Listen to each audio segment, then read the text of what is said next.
네, 오늘 특검 헌재 그리고 재판 상황 좀 더 해설 올리겠습니다. 검사 출신 김광삼 변호사 나와 있습니다. 안녕하십니까? 네, 안녕하세요. 특검이 이재용 부회장을 다시 불렀다는 거는 영장을 재청구하겠다는 얘기입니까? 일단 저는 재청구할 가능성이 굉장히 높다고 봅니다. 지난번에 법원에서 영장 기각할 때 이제 여러 가지 기각 사유가 있었어요. 물론 법리적인 면, 뇌물이냐 아니냐 법리적인 면도 있었지만 그 중에 제일 중요한 부분 하나가 소명이 잘 안 되었다고 그러죠. 네. 그다음에 두 번째로 뇌물을 수수한 사람의 조사를 받지 않았다. 그런 취지가 들어 있었거든요. 그렇다고 한다면 일단 소명 부족이라고 한다면 보강 수사를 통해서 영장을 재청구할 가능성이 크다고 볼 수 있는 거고요. 네.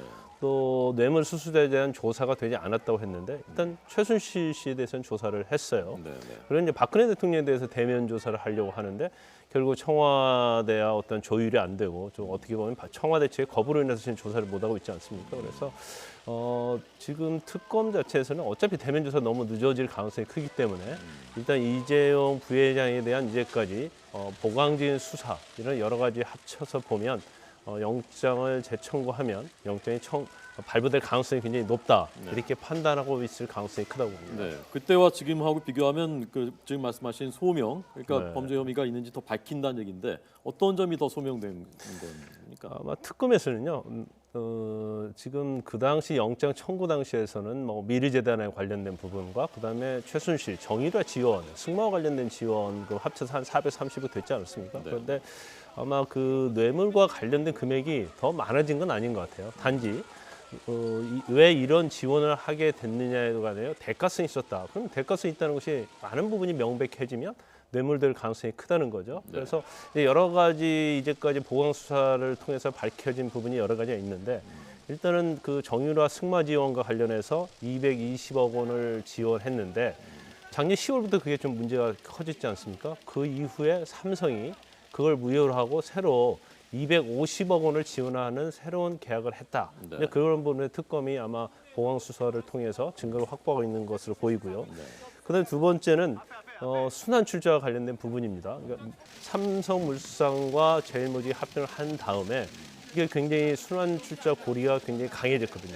그래서 삼성 SDI가 가지고 있는 삼성물산 주식 1,000만 주를 처분해야지 된다 법상. 네. 근데 그게 그 이후에 한 2달 정도 돼서 입장이 바뀌었거든요.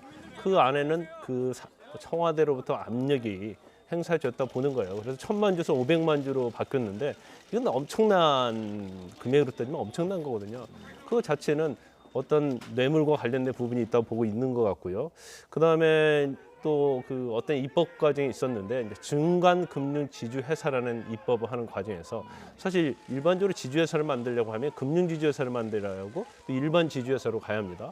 그런데 금융지주회사는 삼성 같은 경우는 삼성생명, 삼성화재 이렇게 관계되는 거거든요. 근데 새로운 지주회사를 만들려면 돈이 엄청나게 들어가요. 네. 그래서 중간금융지주회사를 하나만 만들어도 2개를 만들 필요 없이 그룹을 지배할 수 있는 이제 그런 입법하는 과정에도 영향을 미쳤다는 거고, 그다음에 또 마지막으로 삼성바이오로직스가 나중에 상장하지 않았습니까? 그 삼성 상장 과정에서 특혜를 줬다. 그러니까 결과적으로 보면 이전에 430억 준 금원과 그 이후에 행해진 특혜를 보면 또 어떤 청와대의 압력을 통해서 한 것을 보면 결과적으로 대가성 관계에 있고 뇌물이 명백하다. 이제 그런 부분에 대해서 많은 부분을 보강한 걸로 볼 수 있는 거죠. 네. 여기 전문적인 영역으로 들어가는데요. 재판부 입장이시라면 네. 변호사님께서 그때하고 비교해서 영장 여부를 판단하는데 상당한 변화가 있었다라고 판단하실 수 있겠습니까? 그렇죠. 왜냐하면 일단 물적 증거에 있어서도 굉장히 많은 부분이 확보가 돼 있고요. 네. 또 이 과정에서 압수수색, 공정위랄지 금융위원회 압수수색을 통하는 어떠한 증거들이 상당히 많이 부분 나왔고 네. 중간에 또 여기에 어떤 보강할 수 있는 그런 핵심적인 증인들의 진술이 많이 확보가 돼 있었어요. 그래서 이번 영장 청구할 때는 확실히 네. 더 많은 보강된 수사를 했다고 볼 수 있기 때문에 네. 저는 개인적으로 볼 때 영장이 재청구가 되면 발부될 가능성이 굉장히 크다고 봅니다. 네. 자, 김광삼 변호사의 그 전망이었습니다. 그래서 아마 특검이 청와대에 대한 압수수색에 굉장히 그 공을 들이고 있는 것도 그런 맥락이 아닌가 하는 걸 다시 한번 생각하게 되는데 행정소송으로 넘어갔단 말입니다. 재판부는 지난번에 촛불 집회에 행진을 제한적으로 허용했던 재판부라고 하는데 어떻게 전망하십니까 법리적으로? 일단 뭐 지난번 촛불 집회와 관련돼서는 사실 경찰이 집회랄지 아니면 거리 행진에 대해서 굉장히 제한을 했지 않습니까? 근데 네. 그 제한한 행위 자체가 유법이다 해서 집행정지 소송을 시민단체에서 제기했을 때 굉장히 긍정적으로 했죠. 단지 이제 약간의 어떤 물리력이랄지 그런 부분이 있어서 제한적으로 풀어주긴 했습니다만은 네. 그래서 서울 행정법원 행정사부입니다. 그런데 지금 굉장히 이 부분은요 좀 약간 시청자들이 이해하기 어려운 부분이 있어요. 법적인 면에서 일단 어려운 부분이 좀 많이 존재합니다. 네, 왜냐하면 네. 과연 특검이 이러한 행정소송 또는 가처분을 제기할 수 있는 권한이 있느냐. 이제 그 부분을 우리가 보통 법에서는 원고 적격이라고 합니다. 그런데 일반적으로 기관이 이 소송을 제기할 수 있는 권한이 있느냐에 관해서 굉장히 논쟁이 많아요. 네, 네. 물론 2013년도에 대법원에서 선거관리위원회 위원장, 그러니까 선거관리위원회는 기관이잖아요. 이게 국민권익위원회를 한 소송에 있어서는 기관도 원고 적격이 있다, 소송을 제기할 수 있다, 이제 그런 판례가 있었기 때문에 이제 그 부분에 대해서는 아마 인정할 가능성이 크다 봅니다. 그런데 만약에 원고로서 소송을 제기할 그러한 권한이 없다고 판단해버리면 이건 그냥 각하돼 버리는 거예요. 그러니까 더 이상 심리를 할 필요가 없다는 거죠. 네, 네, 네. 이제 15일 심리를 하게 될 텐데 그 다음에 중요한 것이 박근혜 대통령 법률 대리인 지위 주장하는 내용 중에 하나가 이 불승인, 그러니까 국가 이익의 중대한 이익을 침해하기 때문에 승인할 수 없다고 불승인을 했지 않았습니까? 이 불승인 자체를 행정처분을 볼 수 없다. 이게 행정소송으로 제기하려면 행정처분이 전제가 돼야 하는데 단지 압수수색에 대해서 거부한 것은 행정처분을 볼 수 없다 이렇게 얘기하고 행정처분의 있기 때문에 정확한 개념이 뭡니까? 행정처분은 이제 국가기관에서 네. 어떤 국민의 권리와 이익에 관한 부분에 대해서 행위를 하는 거죠. 그런데 제가는 뭐 볼 때는 이건 행정처분에 해당한다고 봅니다. 네. 그런데 이게 행정처분에 해당이 되냐 안 되냐 이제 중요하고 그다음에 이제 3단계가 중요한 거예요. 네. 권리 침해가 있었느냐 특검에.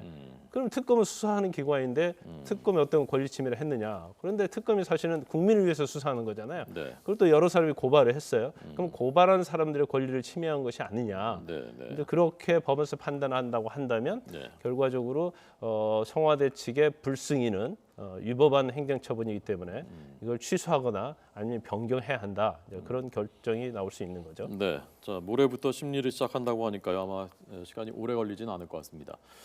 고영태 녹취 파일 얘긴데요. 오늘 그 헌재하고 최순실 씨 재판에서도 지금 이 문제 쟁점이라고 합니다. 어느 정도 폭발력이 있는 거냐, 핵폭탄이냐, 불발탄이냐, 어느 쪽에 가깝다고 보십니까? 저는 뭐 핵폭탄은 아니고요. 이제 본질적인 부분은 아니다고 생각해요. 단지 이제 중요한 부분은 과연 탄핵의 어떤 선고 기일이 뒤로 가느냐 아니면 우리가 예상했던 방향으로 가느냐 이제 그 부분에서 영향을 미칠 수 있겠지만 네. 이게 어떤 박근혜 대통령의 탄핵 사유에 영향을 미치는 그것은 아니라고 봅니다. 이제 그 이유는 여러 가지가 있겠지만 이 자체는 고영태랄지 고영태의 어떤 동기이면서 친구인 노승일 그리고 후배인 박현영 이 세 명이 뭐 K스포츠 재단을 좀 탈취하려고 했다. 뭐 그런 거 아니겠어요? 네, 네. 그런데 사실 그게 불발로 그치면서 본인이 어떻게 보면 이제 내부 고발자가 되는데 물론 순수한 내부 고발자는 볼 수가 없죠. 굉장히 악의적인 의도를 가진 내부적 고발자를 볼 수 있지만 그 사람들의 진술에 의해서 여러 가지 수사가 이루어졌는데 그 사람들이 말한 내용이 다시 어떤 증거들에 의해서 사실로 드러났거든요. 네, 그래서 어떤 의도성에 있어서는 의심이 될 수 있지만 어떤 박근혜 대통령의 헌법 위반과 관련된 부분에는 결정적인 영향을 미칠 수 없다고 봅니다. 네. 그런데 이제 대통령 대리인 측에서는 아마도 제가 볼 때는 녹취 파일이 2,000개 정도 되잖아요. 근데 거기에 나오는 사람들이 상당히 많을 거 아니에요. 그러면 그 사람들을 증인을 신청하겠다. 이걸 받아주라는 거죠. 그래서 그 부분에 굉장히 방점을 두고 있지 않나 싶어요. 네. 시간을 좀 더 지연시키겠다. 그렇죠. 결과적으로. 시간이 지연되면 어떤 그 이점이 있다고 보는 것입니까? 일단 22일로 심리기일이 거의 뭐 마지막 잡혀 있지 않습니까? 네. 우리 23일 날 양측에다 최종 의견서를 내라고 했어요. 근데 만약에 그 녹취 파일에 나오는 사람이 이제 몇 명을 갖다가 증인 신청하고 헌법재판소에서 이를 채택을 해주느냐, 네. 그거에 따라서 시간이 좀 갈 수 있다는 거죠. 근데 만약에 헌법재판소에서 이 녹취 파일은 사실은 어떤 탄핵과 관련된 부분에 있어서 본질이 아니라고 판단하면 네. 그분은 받아들일 수 않겠지만 네. 만약 그 중에서 몇 명이라도 아니면 녹취 파일을 들어보자고 한다고 하면 네. 결과적 심리기일은 뒤로 갈 수밖에 없기 그래서 때문에 그게 뒤로 가게 되면은 대통령 측에서는 어떤 이점이 있다고 보는 거죠? 일단 심리 지연을 3월 15일 이후로 늦출 수 있다고 생각하는 거죠.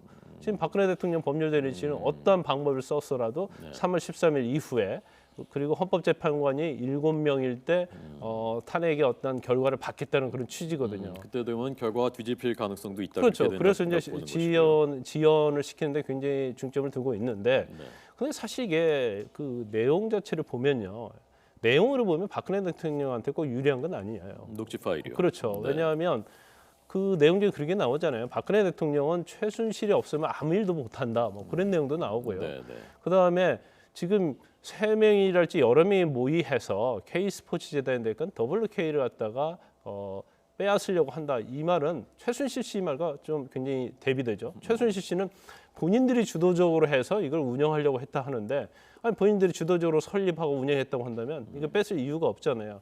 그래서 오히려 시간의 문제는 있지만 이게 녹취 파일에 대해서 증인 신청과 관련해서 심리가 지연되는 그런 경우는 있을 수 있겠지만 오히려 탄핵 사유에는 더 악영향을 미칠 가능성이 크다, 저는 그렇게 봅니다. 네.